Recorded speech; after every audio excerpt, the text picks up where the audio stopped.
네, 안녕하세요, 여러분. 오늘 저희가 같이 볼 기업은 한솔테크닉스입니다.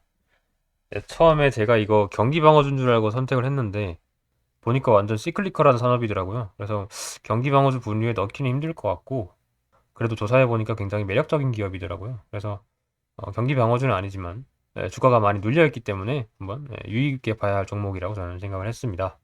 네, 우선 이 한솔테크닉스는 그 한솔 그룹, 그러니까 한솔 제지나 뭐 한솔 케미칼 같은 기업 있죠. 그 기업들과 같은 기업 집단에 있는 한솔 그룹 계열사인데요.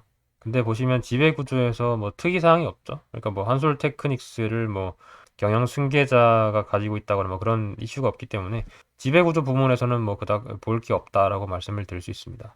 그리고 여기에 위에 계시는 이 조동길 회장님이 그 이재용 회장님이랑 인척 관계라고 하는 점. 그러니까 삼성그룹과 이 한솔그룹은 저기 뭐 밀접한 관계에 있다라고 이해를 하시면 됩니다. 네. 그리고 간단하게 사업 부문도 보죠. 근데 사업 부문이 간단하지 않아요. 매출이 굉장히 다각화되어 있습니다. 대분류만 봐도 뭐 전자부품, 휴대폰, 쏜라, 뭐 LED 소재 이렇게 돼 있는데 매출 비중도 뭐 일원화되어 있지가 않죠. 굉장히 뭐 이것도 하고 저것도 하고 해서 뭐 여러분들 보시기에는 굉장히 어지러운 종목이라고 생각하실 수 있는데 저도 이제 사실 이 기업 분석하는 게 굉장히 쉽지가 않았고요. 저도 고생을 했습니다. 그래서 저도 일이 빨리 끝날 줄 알았는데 생각보다 오래 걸려서 좀 당황을 했는데 아무튼 뭐 간단하게 말씀을 드리면 보시면 그래도 파워보드가 제일 높죠. 그래도 파워보드를 주력으로 끌고 가는 기업이고요. 그다음에 최근에 뜨고 있는 것이 이 LCM, 그러니까 TV, LCD TV의 커버만 뗀 제품을 팔고 있고요. 그다음에 휴대폰 EMS 사업을 하고 있는데요. 그러니까 이 EMS 사업은 뭐냐면 그 삼성전자의 플래그십 모델이 뭐죠?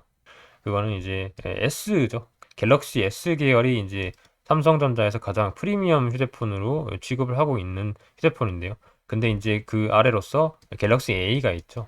그래서 이 갤럭시 A 제품을 이제 이 한솔테크닉스의 외주를 맡기고 있습니다. 삼성전자가요. 그래서 이 휴대폰 쪽 매출이 굉장히 견조하게 잘 나오고 있고요. 뭐 나머지 솔라 뭐 LED 웨이퍼 이거 웨이퍼죠. 웨이퍼랑 이제 기타 전자품 이쪽은 이제 좀 곁다리 이런 느낌이라서 기억만 해두시면 됩니다. 그러니까 태양광이 뜨면은 한솔 테크닉스도 테마에 따라서 덩달아 증가를 할 수 있다 정도로만 이해를 해주시고 이 세 가지 제품에 주력을 하고 있다라고 이해를 하시면 됩니다.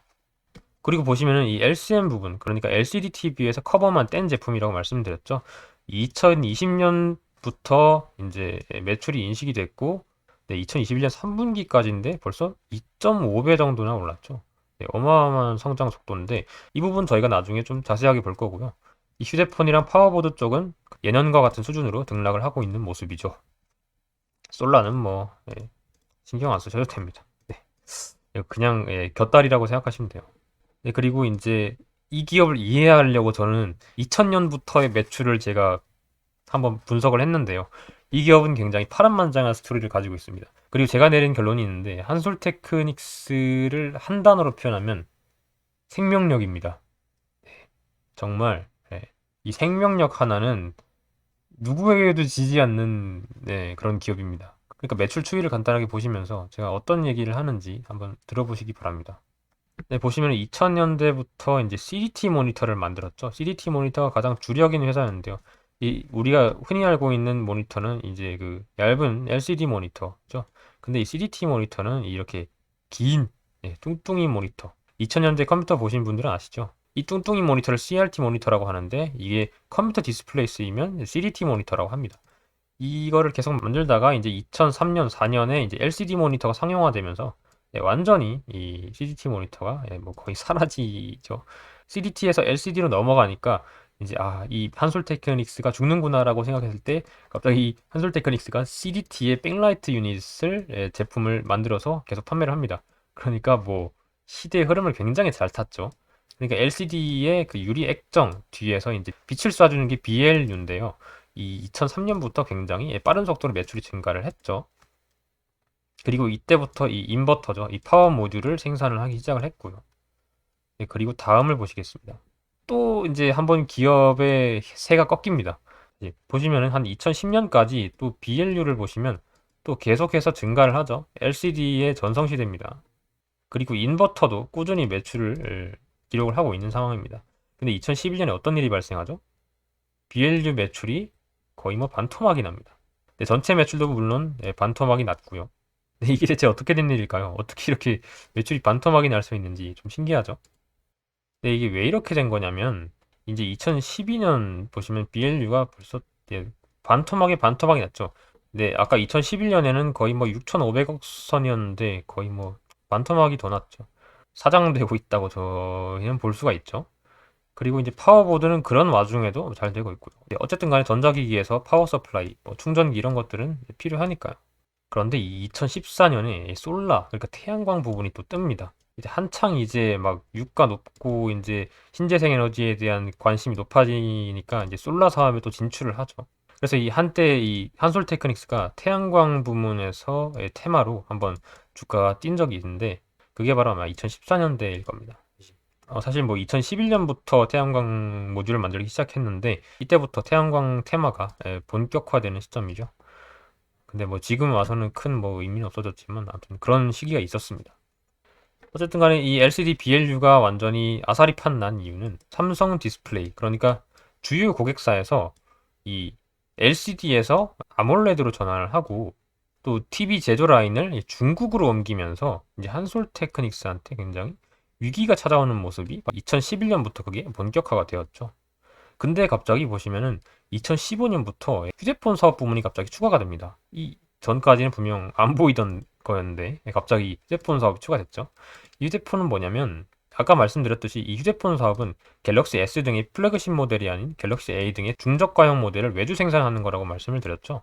2015년부터 이렇게 휴대폰 매출이 거의 뭐 매출의 한 30%, 40%를 차지하니까 다시 또 한솔테크닉스가 도약하는 모습을 보여주죠. 네, 진짜 생명력 진짜 장난 아니죠. 네. 그 와중에 파워보드 매출도 잘 나가고 있었고요. 그다음 2018년부터 보시면은 또 파워보드는 계속해서 매출이 증가를 하고 있고 휴대폰 사업은 굉장히 안정적인 매출을 기록을 하고 있고요. 근데 보시면 2020년에 뭐죠? 이 LCM이라는 게 추가가 됩니다. 네, 진짜 이 한솔테크닉스는 정말 정말 사업가구나 하는 생각을 들게 하는 대목인데요. 진짜 쉼없이 사업을 계속 만들어냅니다. 어쨌든 간에 이 LCM은 뭐냐면 LCD는 리퀴드 크리스탈 디스플레이고 이제 LCM은 리퀴드 크리스탈 모듈인데 그러니까 이 디스플레이냐 모듈이냐 이 차이인데요.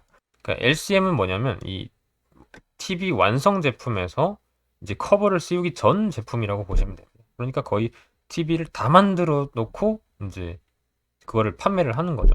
그래서 이쪽에 다시 매출을 인식을 하면서 보시면은 2021년 3분기까지도 굉장히 빠른 매출 성장 속도를 보여주고 있습니다. 네, 여기까지 이제 2000년부터 2021년까지의 매출을 저희가 같이 봤고요. 네, 이거를 제가 혼자 분석하려다 보니까 굉장히 머리가 아팠는데 아무튼 이렇게 정리를 해보니까 또 간단하네요. 네, 이제 드디어 주가 추이로 왔는데요. 네, 2000년대부터 보는 거는 사실 뭐 큰 의미가 없고 2012년부터 간단하게 보시면 네, 2012년대 어떤 일이 있었죠? 태양광 사업이 본격화되고 있었죠. 그 다음에 태양광 별거 없구나 하면서 떨어지다가 이제 2015년 됐을 때 휴대폰 사업을 시작하면서 다시 기대감에 주가가 크게 성장을 합니다. 그리고 2016년 들어서 어떤 일이 있었냐면 태양광의 매출이 꺾이면서 신재생 진짜 끝났구나라는 생각을 하게 됐고 그리고 이 기세를 몰아서 2018년까지도 떨어지다가 이제 2019년에는 사이클 저점에서 한국솔테크닉스가 주가에 힘을 못 받고 있는 상황이었죠. 그 다음에 뭐 이때는 다들 아실 거고 2020년 2분기부터 LCM 사업의 매출이 인식이 되면서 주가가 좀 상승하는 듯 보이다가 LCD 패널과 반도체 가격이 증가를 하면서 LCM의 영업이익도 그렇게 좋지 못함을 알게 되면서 주가가 다시 하락하는 모습입니다. 최근에 반등한 이유는 뭘까? 이거에 대해서 제가 말씀을 나중에 드릴 겁니다. 네. 네. 끝까지 시청해 주시면 감사드리겠습니다. 그리고 간단하게 어닝을 보시면 사실 뭐 볼 것도 없죠. 제가 여기서 말씀드리려고 하는 건 영업이익과 당기순이익, 영업이익과 당기순이익, 영업이익과 당기순이익, 영업이익과 당기순이익. 왜 이렇게 많이 차이가 나냐? 네, 이거에 대해서 좀 궁금해하신 분들이 계실 것 같은데 이거를 제가 한번 뜯어봤어요. 그러니까 어쨌든 간에 영업 외 손실이 계속 발생을 한 거잖아요. 영업 비용과 단기 손익의 차이가 크다는 거는 영업 외 손익에서 큰 마이너스를 기록했다는 거니까요. 그래서 이거를 제가 자세하게 들여다보니까 관계회사 지분법 손실, 무형자산 손상차손, 매각 예정자산 손상차손, 또 유형자산, 손상차손 이런 굉장히 많아요. 그러니까 뭐냐면 이 기존에 LCD BLU를 했다가 망했잖아요. 그죠? 막 2011년에 반토막 나고 2012년에 반토막 나고 그러니까 이제 이 LCD BLU 사업을 철수를 하고 공장을 다른 데다가 다 갖다 팔아야 되는 상황이 발생을 했잖아요. 근데 이건 뭐죠? 공장을 팔려고 하는데 이미 망한 사업인데 이거를 누가 사가나요, 제값에? 네, 여러분들이라도 이거 제값에 안 사겠죠. 그러니까 싸구려로 이 공장들을 파는 과정에서 이 기존에 취득했던 유형자산의 장부 가치 대비 엄청난 손실을 보고 파니까 이 유형자산 손상차손이 이 비영업 손익에 기록이 되면서 영업이익과 당기손익 간의 차이가 크게 발생을 한 것이 바로 여기에 드러나고 있죠. 근데 최근에는 이런 철수 작업이 다 완료가 됐기 때문에 이제는 이런 영업이익과 당기손익에 큰 괴리가 발생하지 않을 거기 때문에 여러분들은 큰 걱정하지 않고 투자를 하면 됩니다. 네, 정말 간단하게 어닝 한번 짚어봤고요. 그리고 이제 제가 이 삼장법사랑 뭐 이런 사진 왜 넣었냐면